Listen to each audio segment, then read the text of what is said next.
Once upon a time in a city, not too far away, there lived a super smart scientist. Every day he worked hard trying to change the world. But people didn't know about him because he was a secret superhero. Secret superhero? Yeah. You heard right. He was Spider-Man. Yep, the amazing Spider-Man. He swung through the city, stopping bad guys and helping people in need. But one strange morning, something really weird happened. All the clocks in the city stopped ticking. The big hand froze on the town hall clock.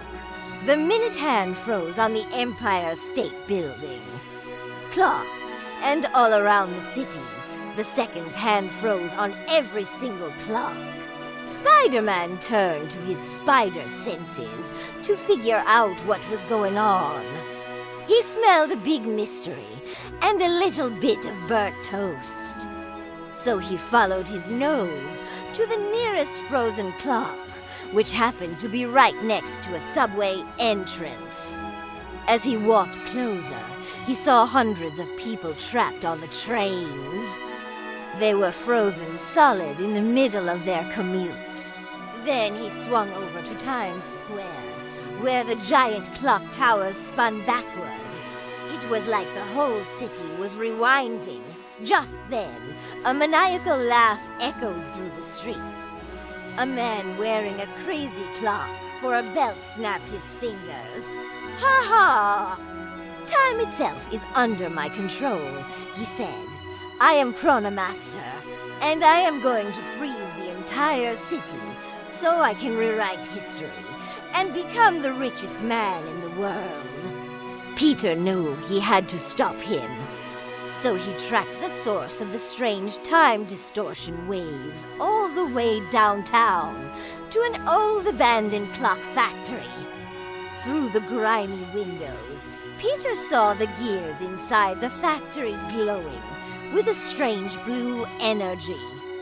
And from inside, ChronoMaster laughed.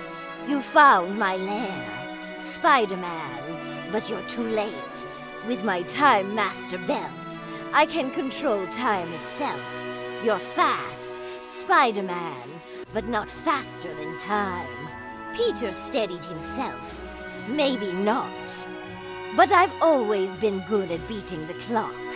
And with that, he shot a web and swung himself inside the factory.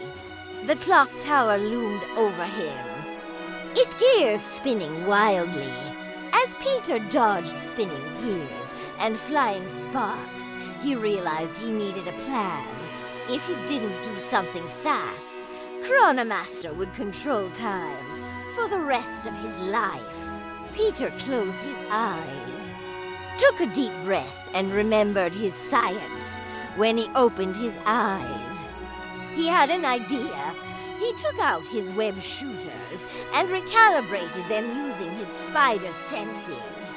Then he shot a web toward the nearest machine and hit the recalibration button.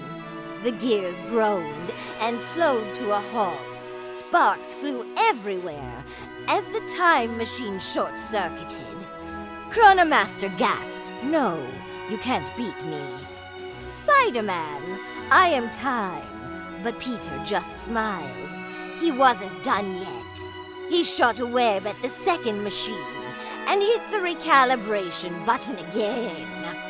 That machine sputtered and finally froze. And with one last burst of strength, Spider-Man shot a web at the Time Master belt.